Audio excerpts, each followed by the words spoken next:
দোয়েল পাখি 10 দুইটা ছেড়ে গেল ইলিশা ঘাট থেকে ঢাকার উদ্দেশ্যে। ফুল স্পিড দিছে।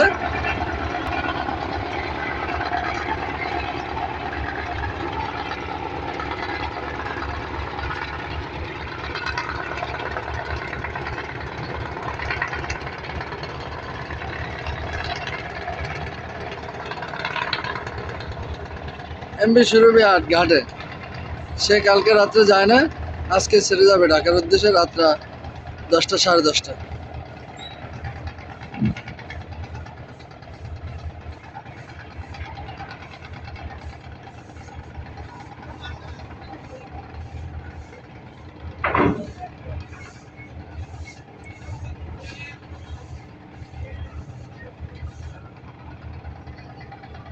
দুর্দান্ত গতিতে ছুটে চলছে দোয়েল পাখি 10 ঢাকার উদ্দেশ্যে।